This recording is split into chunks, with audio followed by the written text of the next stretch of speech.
Hey, booze, hey. Do your blankets feel like super glue in the morning? Well, sis, it's time to shake them off. Welcome to Wake Up Happy, Sis, the show that jumpstarts your day with a bang. We're strolling down these self-care streets as we navigate the maze of wellness and healing. We're helping you live happy, healed, and whole. And we do it all with a hearty dose of belly laughs for good measure. Stay tuned and get ready to wake up happy, sis. Welcome, everybody. We are back. It's your girl, Leanne Dulce, your Chief Self-Love Officer over here at Wake Up Happy Sis, with my co-host, Sharonda Sealy. I'm back, y'all. She's back. And you are tuned into the Wake Up Happy Sis show on KCCR Cityscape Radio. Yes, we are live and in full effect, where we're changing the narrative for our people because we're always telling our stories our way. Today's episode is all about that professional glow up, nurturing your career wellness. So we're going to be talking about emotional intelligence. We're going to be talking about how you can break through those professional barriers, aligning your career with your personal values, because that's very important, and maintaining that all important work-life balance. Okay, so we've also got a special guest, Rodney C Burris, a remarkable catalyst for emotional intelligence training and empowerment. And he's here to share his wisdom with us today. So as always, grab your favorite mug of whatever, because we don't judge. We don't judge. It's 5 o'clock somewhere. Fill it up with love, and let's make today a day that's full of energy and purpose. So welcome our guest, Rodney. Woo, woo, woo. I don't have one of those. I don't have one of those sound with one of the little sound machines. That's right. That's right. That's the next investment. Good morning. Good morning. How are you today? I'm good. I'm looking forward to our conversation. I was wondering why I was having technical difficulties, but that would have been a system glitch because it was sending you the wrong. It sent you the wrong link. So that's my apologies. But you're here now, and that's all that matters. So why don't you tell us a little bit about yourself before we jump into the show? Oh my goodness. I am in Baltimore. Shout out to B More. We have a nickname, Sharonda, for B More. It's called Charm City. So shout out to my home, Charm City. Okay.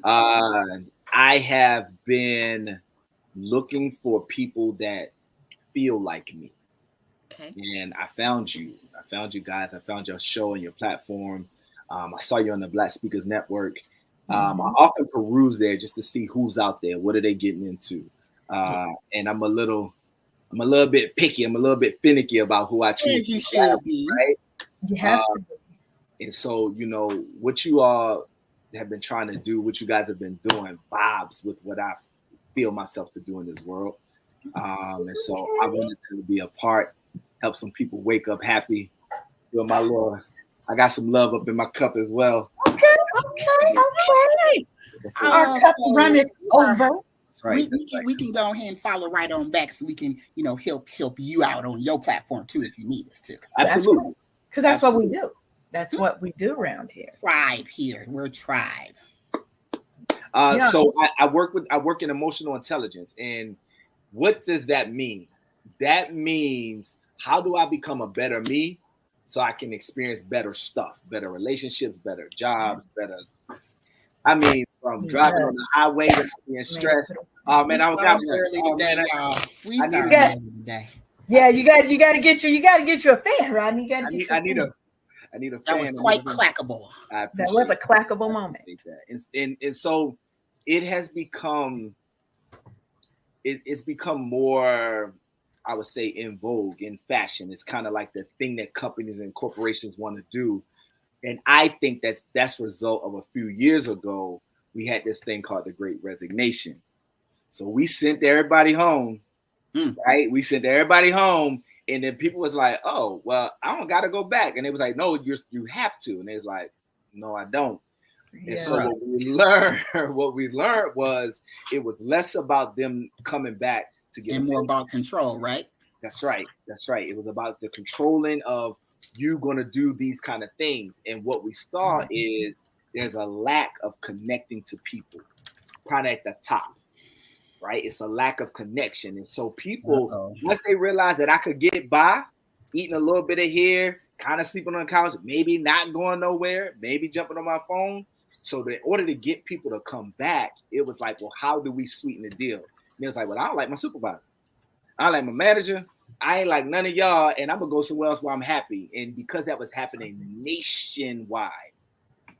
Okay, can I just put a pause on you, Rodney? Because I am not about to be sorry for what's about to happen on this show, because we right in my damn wheelhouse, and we gonna get you. You asked for it, and you gonna get it today, sir. You gonna get it today.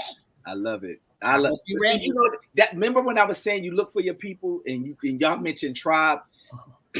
When some things you can't always put into words, but you can connect, right? And you kind of know without knowing. And that I had that. Like when I was looking you guys up, I checked out a couple of your shows, a couple of the episodes. I was like, this feel like my people. It feel like my people. Yes. The fact that you just said this, Sharonda, I appreciate it, because it makes me feel like I'm doing what I'm supposed to be doing in this world. It's about to go down, and this is not going to be. So he didn't even know.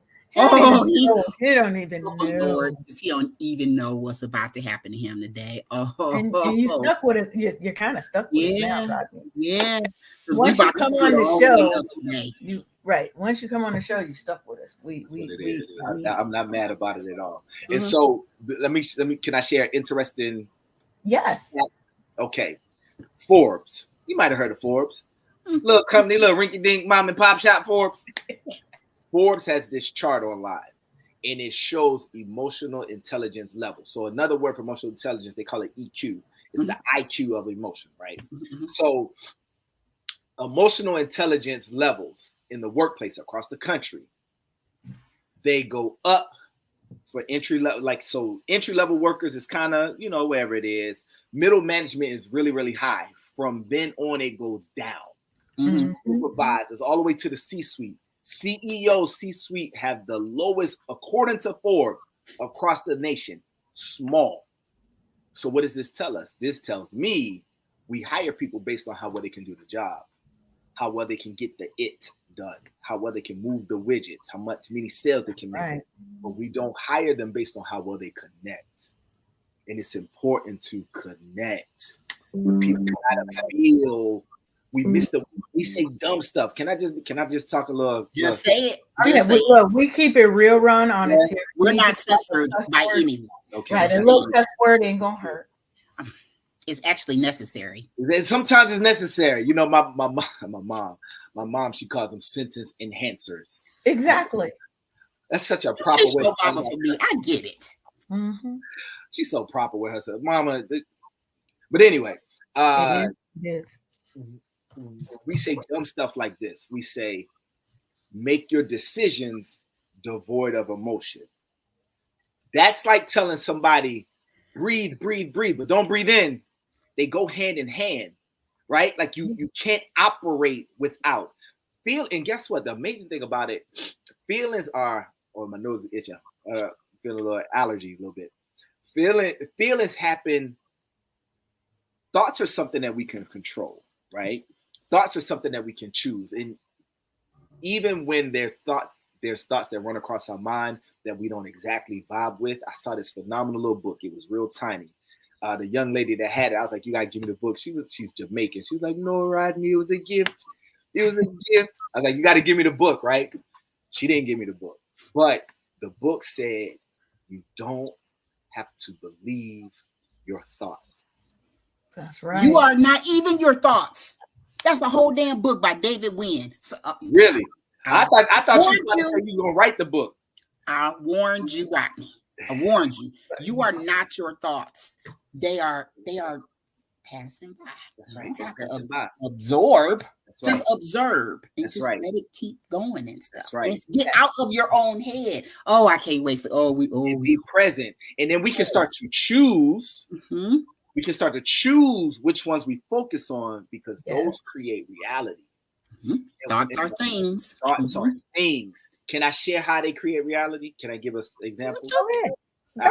No, I'm not accepting no more permission to do nothing else for you today, sir. Look, I'm gonna lean back. I had all my little notes, but Rodney, go on. Here we go. All right, so let's say, and I love doing this when I'm in a big room. I got all these highfalutin people, right? So we're gonna do it together, right? Left hand, wiggle your left hand, wiggle your left hand, left hand, left hand. Now, roll with me. Take your left little wiggly fingers. Cover your eyes. Cover your eyes. Cover your eyes. No peeking. No peeking. Leanne, she moves her glasses. You can do the same thing if you need to. All right, okay. Now, I'm just going to give you a few moments. I want you, without peeking, make a mental list of everything around you that's orange. Go. No peeking. 3, 2, 1. All right. Could you open your eyes? Could you think of one thing? Mm-hmm. You got something? You think of one thing, Leanne? It's orange in my glasses. It is orange in your glasses. I saw that when I was thinking about it. What else you had?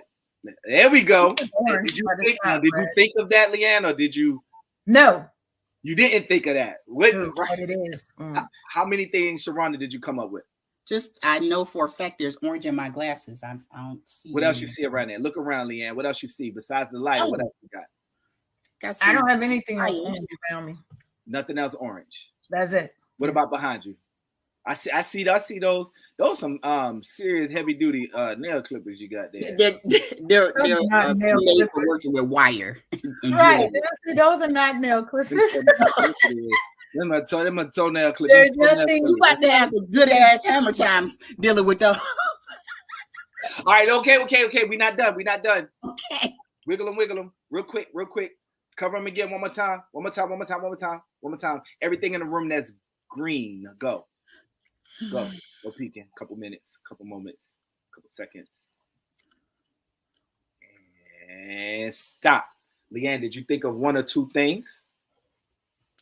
That's around me. The only thing that I thought was my affirmation cards. Because I like those. Anything else? How many did you think of, Sharonda? There's a green bar on one of my other screens. I got 2 more sets of green wire cutter. Did you think of those, or did you think of it after you opened your eyes? I thought of the green bar because it's up on my computer, and then I know I have colorful pliers. Boom. So peep the game. In between, when we had our little eyes closed, and I do this in my little seminars, right? Did nobody come in and swap out orange stuff? Ain't nobody come in and open up and like, that's green. It's been there the whole time. Mm-hmm. But if we don't think to look for it, it could be an opportunity. It could be a great relationship. It could be a job. It could be anything. It could be somebody giving us a compliment. But if my mindset don't see that compliment, if my mindset don't see that green, you might as well cuss me out for real. For if my mindset had it already, it's like, what you mean? I saw this clip. Yeah, and I saw this clip. It made me laugh. This guy, he was like, yeah, man, I kind of wild out off the most normal circumstances. And the guy was like, what you mean? He's like, what you mean what I mean? He's like, yo, tripping. Yo, you tripping. It was that quick. He was like, that's it. That's it. Gone, right? And so emotional intelligence is all about, if I want to have better, if I want to experience better in my household, in the grocery store, and everywhere else in between, it's 4 components to it. Number 1, how am I feeling?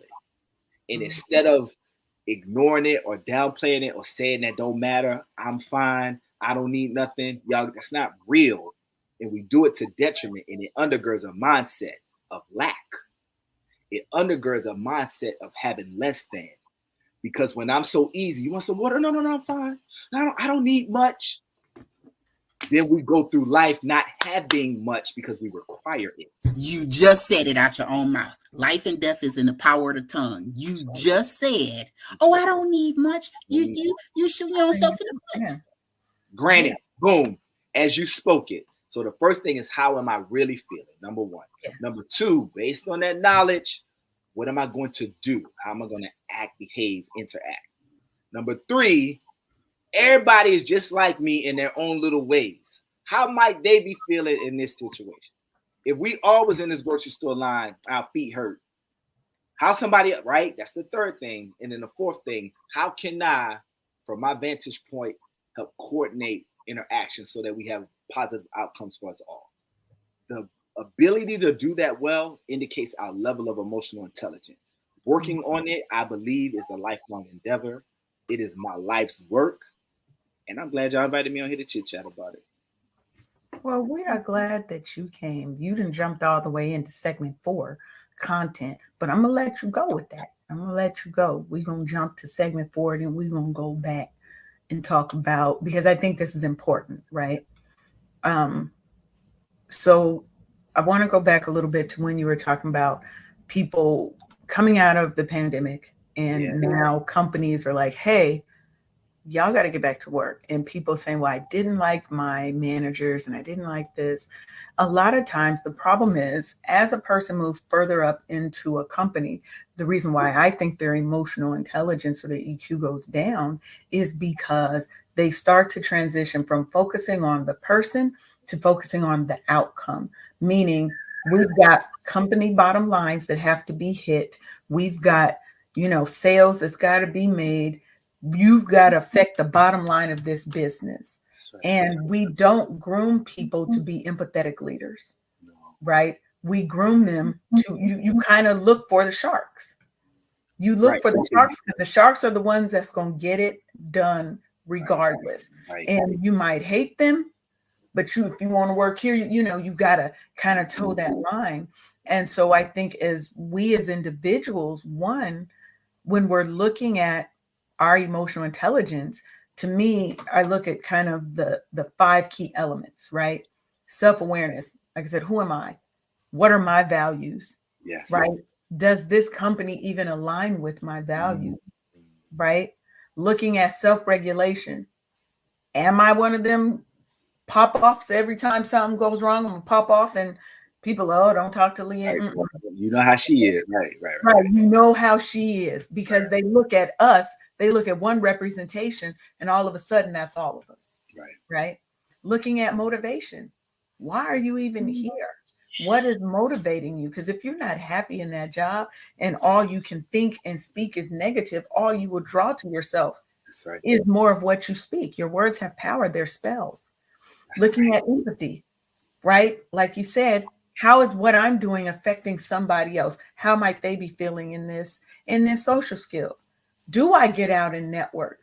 Or do I just sit at my desk and now people think I have an attitude when it might just be that I'm just an introvert and I'm not comfortable in social settings and all of that, right? Looking at all of these things and how can we change us, because that's the only thing in this equation that we have control over is us and how we respond to all of the triggers and the inputs and things that are coming at us from these corporations.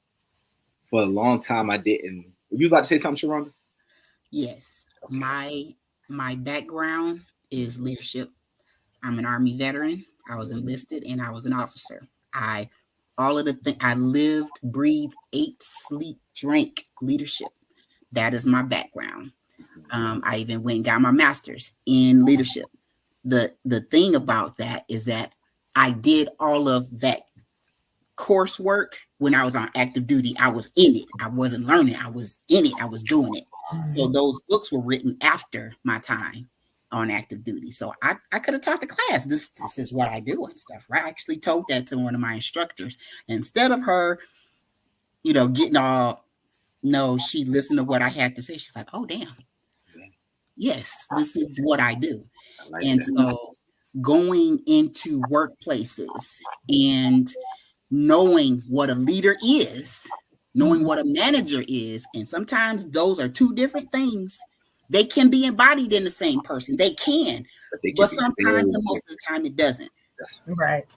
And when you have the wrong person in charge of your most valuable resource, which is your human capital, and they don't know how to interact because they lack interpersonality, people like me that have studied the science of leadership, you will not be able to piss on my head and tell me that it's raining. You are not a leader. You're not a manager. Why are you even here? Right? Yeah. And so in the pandemic, my husband and I, we were just talking about it yesterday. It was like one of the best things that could have ever happened to us and stuff. Okay.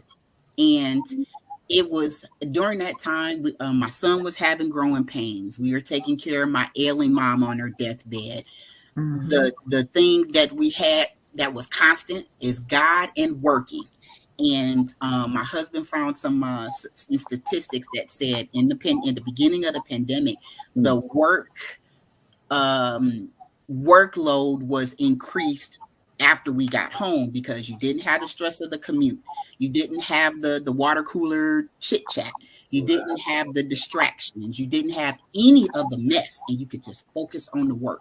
In fact, statistics show, this is more Leanne's wheelhouse, but statistics show that you work better at home without all of the doggone distractions. Me, I'm more of a chameleon. I can work in any doggone situation I'm placed in. I'm a people person. I can be a loner. I function and move well through my surroundings because it's a survival type of a thing and stuff. Yes. And I know damn well that I was working hard in the office, but when I came home, I worked even harder because of the stress of the commute was not. I can't stand driving. And you don't have all the distractions that you have right. Workplace. When you take away all of that and you just pounding it out and stuff, I'm like, oh shit, effective. A lot of stuff done today. Yeah. Well, but you also have people who realize, right? But you have people who realize it takes a while for a person to get into a rhythm of working from home, of working remotely. Because when you first started, you're still doing all the normal home things and you're fitting work into that. But once you really realize, okay, when I sit here and I just do my thing, I am so much more laser focused. They realized they didn't want to go back into an office environment because of all the stress and all the things. And me, my background, and my background being in wellness, helping people with that stress, it's like a temporary fix. And I know that might piss off a lot of wellness coaches, but it's a temporary fix if a person still has to wake up and go back into that toxicity, right? And so people aren't really having fulfillment. They don't have freedom because, yes, I've got these tips and techniques for me when I get home, but I still wake up and dread going into that toxic ass environment, right? So as a person, how do I navigate that? Because now I'm trying to regulate my own feelings just to get in the mindset of going into that office. You you mentioned something, if I may. Well, you said don't ask for no permission, so let me jump in here. Thank you for policing yourself. Right, that's what we do. I appreciate that, policing yourself. Smart guy. I appreciate it. That's right. So something about us that's so phenomenal, humanity. We become addicted to things. We become addicted sometimes to things that don't actually serve us, yet we still need it. Sometimes I was listening to this. So I'm a student of the game, right? I'm a student of development. I'm a student of listening. I'm a student of being patient. I'm a student of body language. Like I'm a student of this stuff, right? I was listening to something yesterday.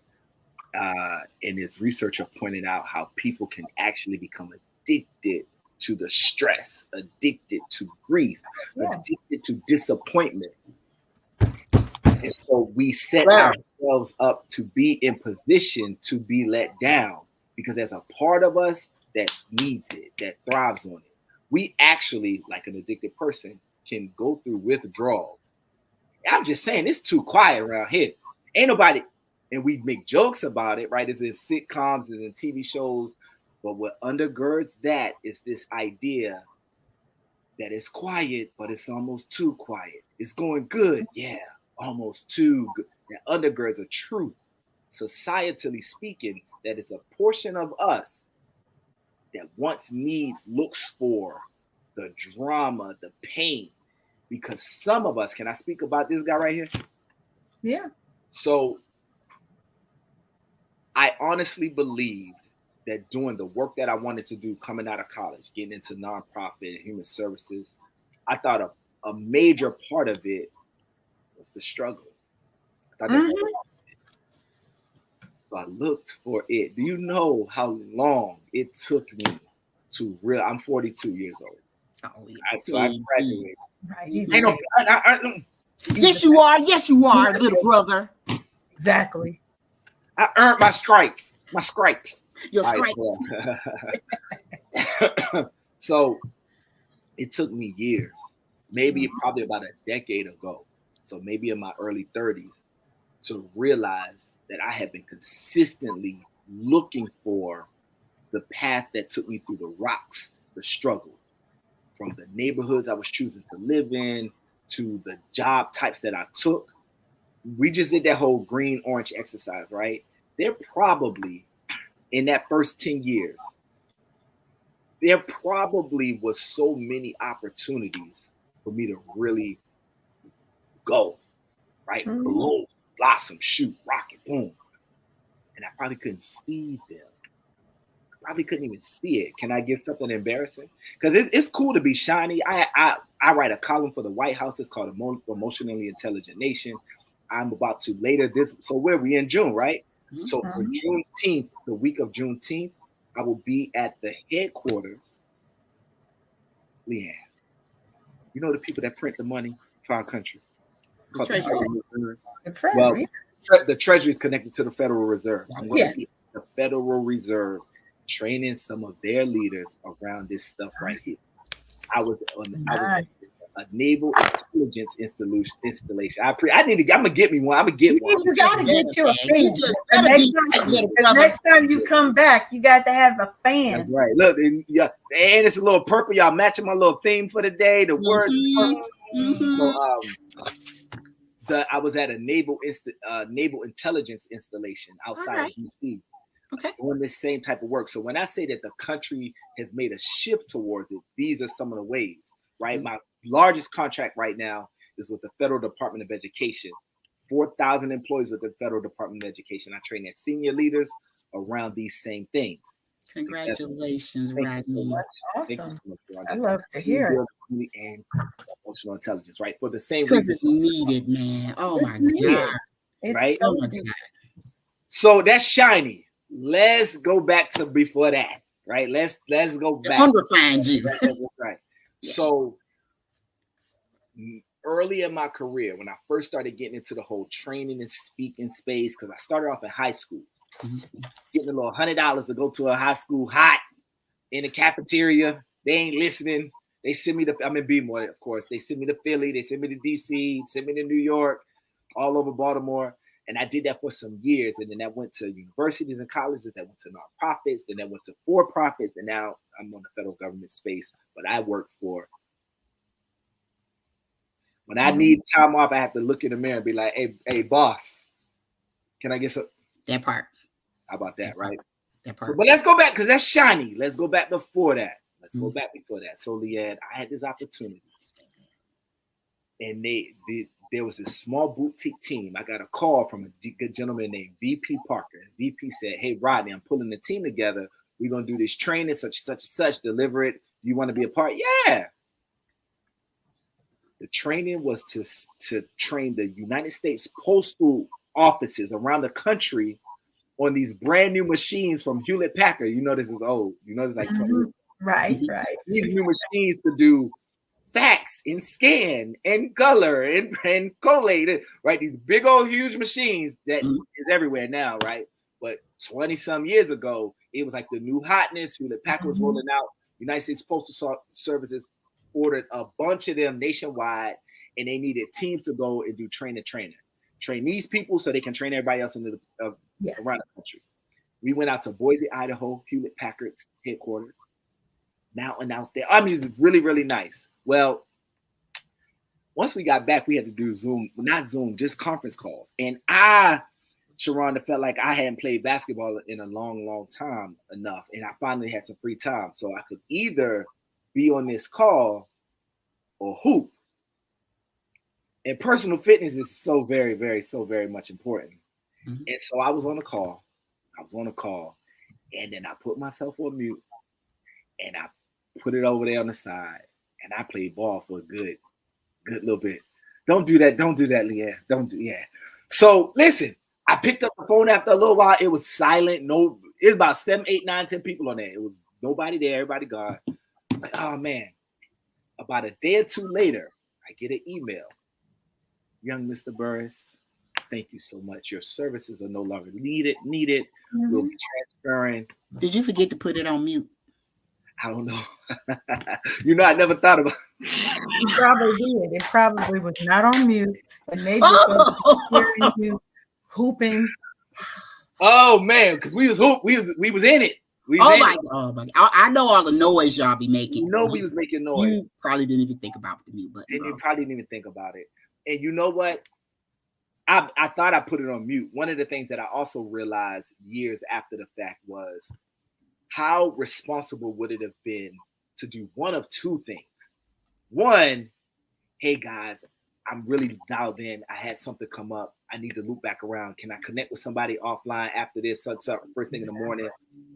Even if they would have said, actually, if I had something come up, what you gonna be like? Don't have an emergency, right? You know what I mean? I didn't think about that because I wanted to play basketball with my little young self. That's the first thing. And then the second thing, I let them respond to me after a couple of days. I didn't loop back. Hey, I had some trouble.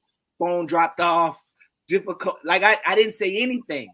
I was just silent because I was immature because my truth, I wasn't trying to be tricky. I wanted to play basketball. And they were like, great, you do that as much as you want. You will not be traveling around the country training headmasters of post offices around the country on this bread. You won't do that at 23 years old. That's right. You want to play ball. So yeah, I definitely had hindsight is always 2020 though. Yeah. But also I want to loop back around to something, Rodney. You said something about the drama and stuff like that. Yeah. I submit to you the thing of choices. That little thing called choices. You like everybody has 50 million doggone decisions every single day. It's what you choose and stuff. Now you could have very well done both of them, but in order. Took your doggone Zoom call, told your boys, hey, let's push this 30 minutes to an hour. Let me finish this because that's where your bread and butter's coming from because it was for profit then, right? Yes. But our young selves, But I hope that basketball game was real good and that you got paid from it. Right. I hope he won. I hope he won. He chose doing hood rat things with his friends over getting his bag. Oh, I love that. I love it. And choke my own damn self.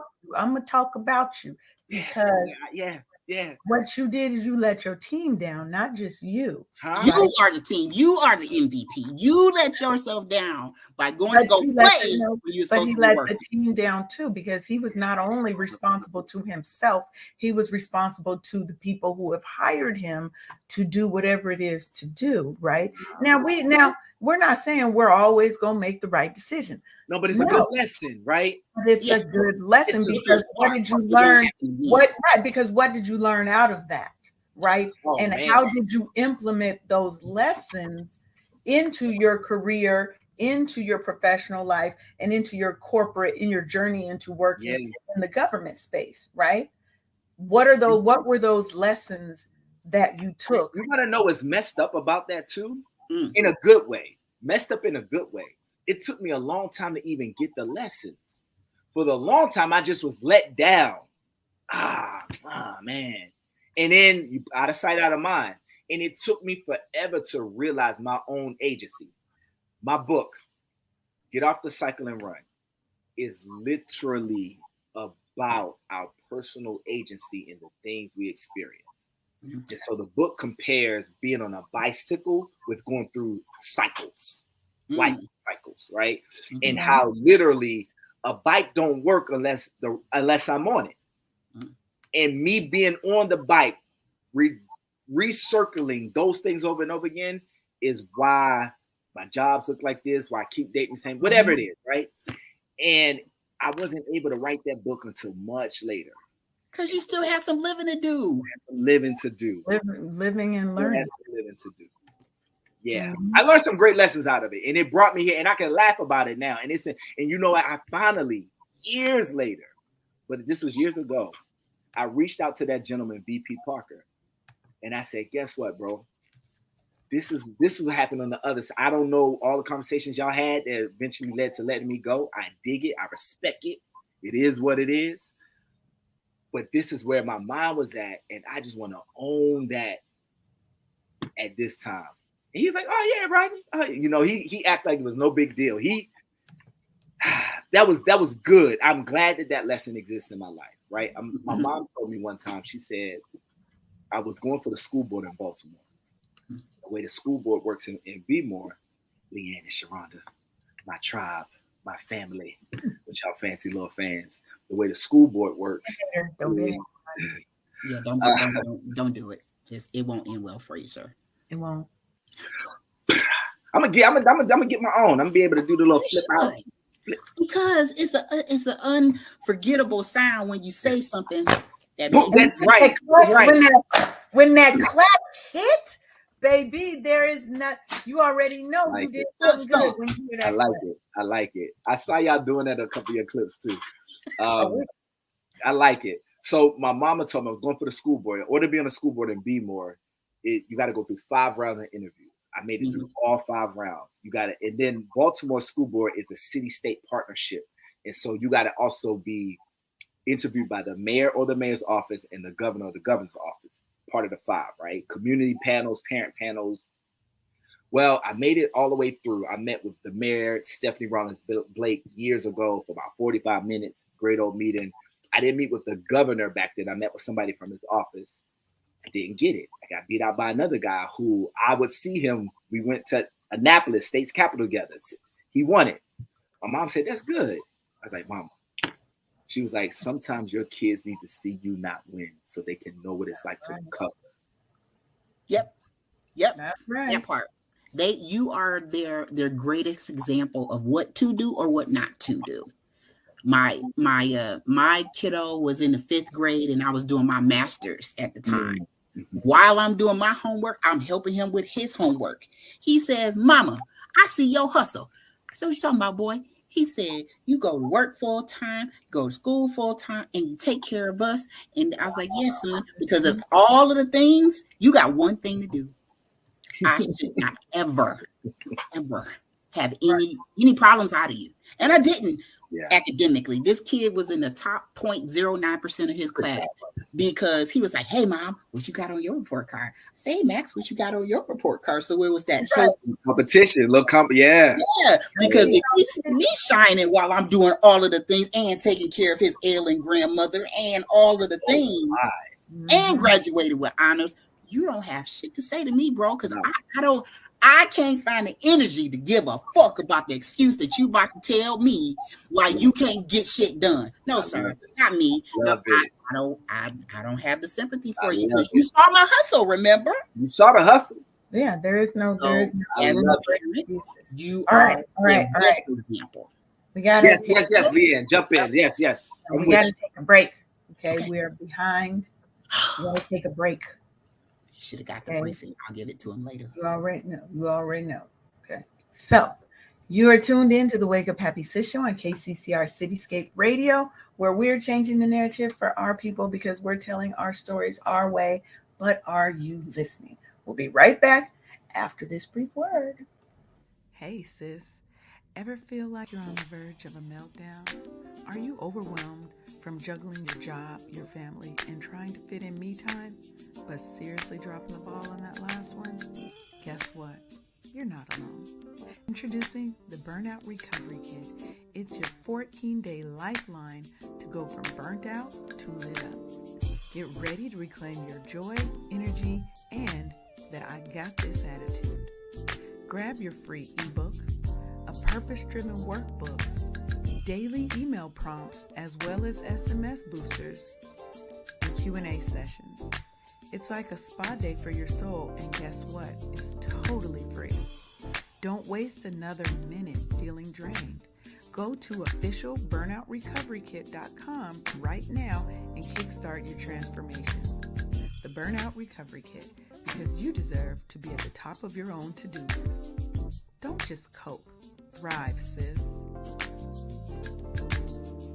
All right, Rodney, the briefing is this podcast is so doggone quick, fast, in a hurry, and dude, we go down rabbit holes never to be seen again sometimes. Okay, so pull us back. Yes, well, we're going to come back. I'm going to always bring it back. I'll let y'all run loose in the yard for a minute. And then we put it right back. Gotta suck it back in. Okay? Because y'all over there talking about all that over here. We ain't even got to none of my stuff over here. Okay, so I'm ready. So I can give my people some tips, okay? Some tips on how they navigate this corporate environment. Y'all over there. Come on over here. It's relevant. It's fine, okay? But I got some things we're going to talk about now. Let's do it. Okay. Let me drink some love. Go ahead. I'm ready. Get you a little bit of love. I don't even have my cup over here. I don't know where it is. Oh, it's right here. Let me show you. This is your love cup. Everybody needs one of these. Ultimate love cup. Oh, wow. All the love. Okay. Yes. So, what I want to talk about now is kind of talking about navigating back around through kind of breaking through some of these professional barriers, right? And how we can use emotional intelligence, how we can just use different strategies to kind of combat some of the professional barriers that our core audience, which is Black women, kind of face. Right. So we know that Black women really, a lot of times we face these systemic barriers, race and gender bias, because we are the bottom of the totem pole. Right. We are the ones getting paid the least of every demographic. And doing the most at the same time. Doing the most. Right. Having a lack of quality mentorship that's available to us, and a limited access to resources and networks, just to say a few. We're not even talking about the microaggressions that we face, the prejudices that we face if we are not coming in and we're Miss Happy, Bright, Shiny all the time, right? How that is perceived by others. Yeah. Right. So according to a study by leanin.org and McKinsey & Company, women of color face higher rates of microaggressions and are less likely to be promoted to management positions. Now, I firsthand had that happen to me. I was new to it. It was a new organization. I used to work at a major telecom company, and I've talked about this before. And it was a new group that they put together. I wrote all the training. I did the training. I wrote all the policies. So everything they were doing was something that I came up with. But I wasn't a manager. I just did that as a regular resource because I see a problem, I'm going to fix it. When it came time to hire a lead, they brought somebody outside in to be the lead over me. Now, she was qualified and she was actually a great resource. I don't even knock them hiring her, but she should have come after me. Right? But I was like, instead of me playing the, oh, woe is me, I said, okay, there's no way that this second time they're going to pass me over. Mm-hmm. And sometimes what we have to do is, one, we have to identify the barriers and the things that are in our way. Mm-hmm. And sometimes we have to be real when there are things about us that we may have to shift, pivot, or flat out change. Yeah. To move to that next level in our career, right? Because when you identify the barriers, that's the first step in overcoming anything, is identifying the challenge and then mapping out that strategy for how are we going to get past this? Yeah. Right? Who are the people that I need to connect with to find mentorship, coaching, whatever? Because they don't really train you for management unless they come in and you're identified as one of those kind of young, gifted whatevers, and then they're grooming you for what they want. Right. Otherwise, they don't teach us that. No. Right? I saw a headline that said companies would not give their top employees their promotion, but they'll hire out. Yes. and then have them teach them. Yes. So let's talk about the self-preservation part of it. And I too was in the corporate arena after, right before I retired and stuff, Rodney, 9 years and 21 years active. All together, Army, the government, blah, blah, blah. And I was trying so hard to get my GS-13. I'm looking and applying and all of the things and stuff. I know my worth. I am a bookkeeper by trade. I'm an accountant by trade. I've been doing this thing for 25 years. I am also a doggone leader. Again, this is me. This is what I do, but it's not who I am. But I got a family to take care of. And so I'm doing all of the things. And then Arif, my husband, he was like, so what happens if you're not supposed to get the 13? What happens if you're supposed to be doing your own thing? Oh, man. He told you he was going to get it. And so I just was like, because the pandemic that happened to everybody else, but the good thing that happened to us is that it got us to thinking. It's like, hey, we love this, family time that we regained, not doing the commuting and all of the things and stuff. And the family time that I was missing, my commute was 45 minutes one way without traffic, without weather and all of the things. Add those, and I was on a military installation, add a doggone hour. Yeah, that's an hour and a half easy. One way. And my driving was the worst part of my day. Every single day. Oh my God. But it was there for a reason, to get me to shift my thinking and to decide not to go in for the doggone drama that we're addicted to in the doggone workplace. I miss my friends. Don't get me wrong. But again, I'm a chameleon. I can flourish and grow where I'm planted. But I had to stop helping them hurt me. Wow. Did you hit? Wow. Let's clap on that. I had, look, you got the virtual fan. I had to stop helping them hurt me in a way that was hurtful to me and my professional development, because I asked, how do I get promoted? They had nerve enough to tell me, oh, well, we just wait for people to retire and then we hold on for a second. You mean to tell me my professional development has something to do with somebody that hasn't fully decided and committed to their retirement? Hell no, I am not built like this. That day, I went on USA Job, and that was my other job, was looking for a better job. You're not going to pigeonhole me because you too damn lazy. I'm ambitious. I am the embodiment. You're not going to keep me down. I was the one and only Black woman. I swear I felt like a Black unicorn at that damn place, because there was nobody that looked like me. I can blend in like a chameleon and stuff, but the loneliness in the professional setting was very hurtful and harmful, because I didn't know what right looked like, because it was me that was making it up as I went along and stuff, right? And so, especially at that level, 13, 14, 15. Yeah, SCS, like all that level. All of the things, right? But it's not all of the things. So I'm a veteran, and I had to make a decision as to if I was going to stay. I was at 21 years plus, and I was like, I just woke up one day and was like, I don't think I can do this anymore. And my husband was like, shit, let's go. And Reef was like, you ain't got to say it. Say less. I've been waiting on you to be like, fuck this rat race and let's go do our own thing. He was that down? Yes, he was that down. He was waiting for me. He was already gone. I gave him 7 years back, because you know as well as I do that the minimum retirement age is 57. I was 50 when I woke up that day in February. It was like, I ain't got no more. I give. And I was helping them hurt me. I helped them rob me of my vital resource. And I woke up that day. I was like, I don't have anything else to give this place and stuff. Now I want to work for myself. I'm a bomb ass employee. As a veteran, I'm a great follower and an excellent leader.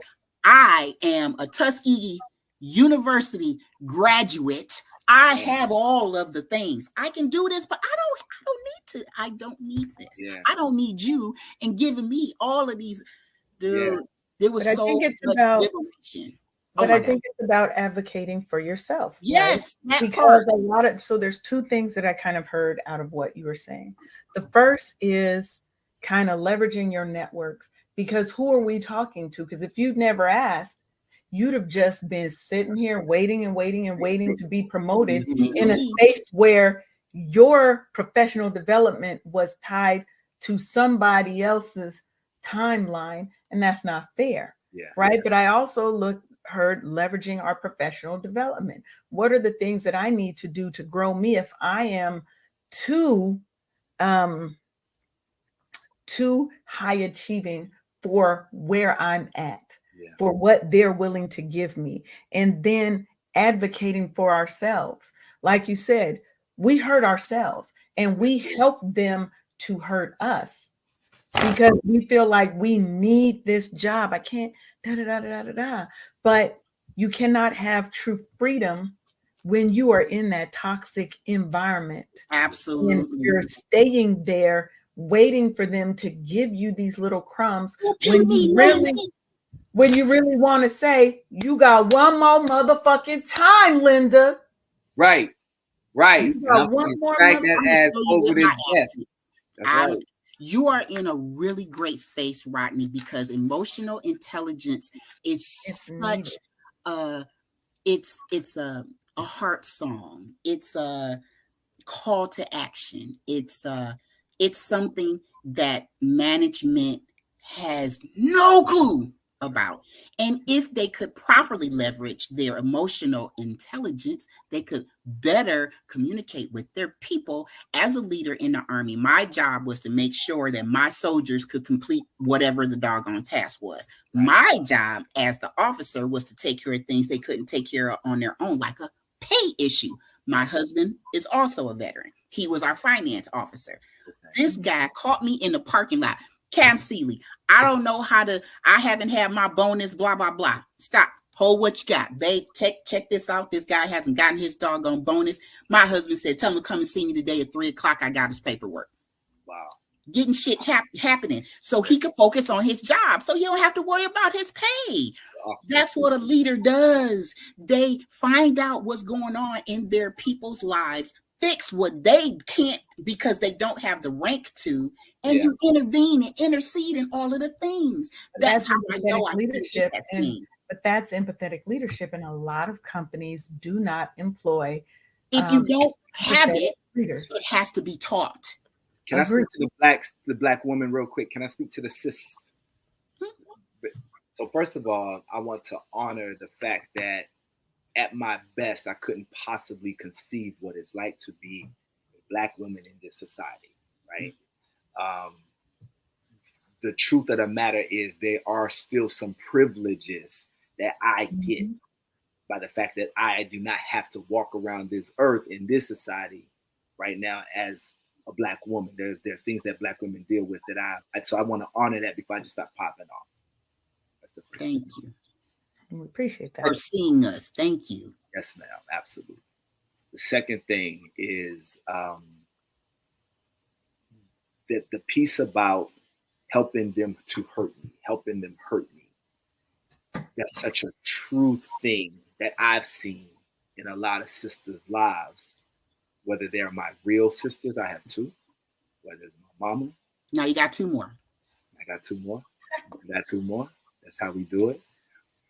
But this, that I mentioned earlier, the whole I don't need much, I'm okay, y'all go ahead. That doesn't just pop up in this situation or this, like that's reflective of a mindset. So part of my, whether it's advancing in the corporate workspace or whether it's having different relationships, it literally, to me, based on the research and the interactions that I've been having, my relationship with myself in success, in opportunity. So one of the things that I've noticed is I will make a decision for the benefit of my children, my family, the big picture, and then suffer from that choice. Either it was a bad decision from the get-go, right? And I shouldn't have made it, or it was the best decision given what it is. I can be human, I can be tired, I can need a break, but I don't get to suffer. Suffering is a choice. Pain is real. Suffering's a choice. You're gonna stop making these clackable statements. It's the same thing with pleasure and enjoyment, right? Something can feel It's good, a choice, right? but I don't have to enjoy it. Oh, that's nice. Mm-hmm. I like it.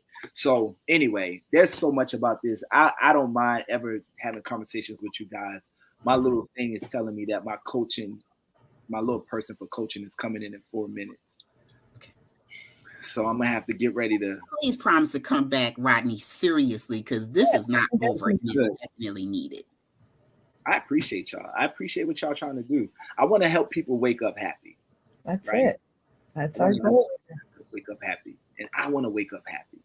And I think that that's the best way to kind of give it is like practice. Dude, I wake up so happy now I can't even sleep. I know I'm supposed to be sleeping, but I got so much to be happy. Look what my tagline says: free to enjoy life to its fullest, because I decided to do that. Decided. But that's the thing. I'm so happy. I'm so happy now. But that's the important thing. We have to make retirement. We have to make those decisions, right? We have to make those decisions. We cannot continue to make decisions. So one of the things you said earlier is not people trying to make decisions devoid of emotion. I like to not necessarily challenge, but I think it's a slight shift, right? You have to be in the right emotional headspace in order to make these right decisions. When you make decisions out of fear, which is nothing but an emotion, right? Then you have to be concerned with the decision you're making, because you may be choosing to stay in a toxic environment because you're scared of change. That addiction that you called it to people's fear, it's not necessarily they're addicted to the drama. Mm-hmm. What they are is they're scared of the unknown, because the trauma they've been through shows them that this is predictable. Familiar. I know this trauma. I know this devil. I know this evil. Right. And I've learned how to navigate it. I know how to shrink myself. I know how to do all these things, when all you're doing is continuing to allow them to hurt you, and you're allowing yourself to hurt yourself. Which right? means you're part of your own problem. You're part of your own problem. And that means we have to heal, right? All of it is, how do we heal so that we can make decisions with our emotions and trust that our emotions are not leading us down the path of fear? Because sometimes you have to step out on faith, and you have to do what Sharonda said: fuck this job, I'm out. I can't find enough middle fingers. Do you hear me? And when her husband was like, baby, I've been waiting for you. And if you've ever met Reef, you know. Oh my God. I gave him, he gave me time, and I gave him, I gave him time. He gave me freedom. Right. We got to go. We got 1 minute. That's I want to give Rodney an opportunity to share with the world. Tell the people how they can find you, how they can find your book, how they can do business with you. Absolutely. So I am Rodney C Burris everywhere. I be doing some TikTok and some Instagramming, RodneyCburris.com. info@RodneyCburris.com was the email address. I would love to stay connected. I believe in enjoying life to the fullest. I believe in waking up happy. And literally, it's about taking one step, a little bit more water, going to bed a little bit earlier. Whatever it is, taking an extra walk, just those little things over time, I promise it adds up. I'm going to go get ready and join this lady on this Zoom call. I appreciate you too. Please come back. Thank you for coming. Make sure that you come back. You're part of the Wake Up Happy Sis fam now, so you're welcome to come back anytime. Appreciate it. Thank you. Rodney. Right. So this time went so fast. Man, it felt like we just started and boom. I know, right? I didn't even get to none of my work-life balance tips and nothing, Sharonda. Doggone it. But we had a whole lot of great nuggets, though. We did. You guys got some good tips. Let me tell you what's coming up for the rest of this week. So our next show on Thursday is going to be The Art of Balancing Professional and Personal Wellness. We're going to have Dr. Wendy Talley and Danya Smita, who is from another country. We international. Okay, our guest list is international, in case you guys didn't know. This is what we do. Let me clack on myself for a minute. Okay, this is what we do here on the Wake Up Happy Sis show. If you are interested in being a guest, you've got something to share, and you think that our platform would help you and you would help us, head on over. Let me put it up there so y'all know where to go. Where is it? Where is it? I've been moving stuff around so much. I got to move my stuff down. Oh, here we go. I did move it down. Head on over to wakeuphappysis.com. You can look and find out more about the show. You can sign up. We'll be starting for next season very soon. So I want y'all to stay tuned. We've got so much more in store. And our last show of the season is going to be June 20th. It's going to be an hour and a half. We're having a party. Okay, we've got a DJ. I'm going to be doing some giveaways. You know how it go when I start giving away stuff. Y'all better be ready. Y'all better be ready. Miss out. So you want to make sure that you're here. Stay locked and loaded to KCCR Cityscape Radio, to the Wake Up Happy Sis show. And yeah. Is there anything? Well, tell them how they can connect with you, Sharonda. Yeah, I've been giving out this bookkeeping doggone for life address for the longest doggone time. It ain't changed. Y'all still ain't called me, and y'all book still fucked up. But it's not my fault because I've been asking. Anyways, you've been putting it out there to the people.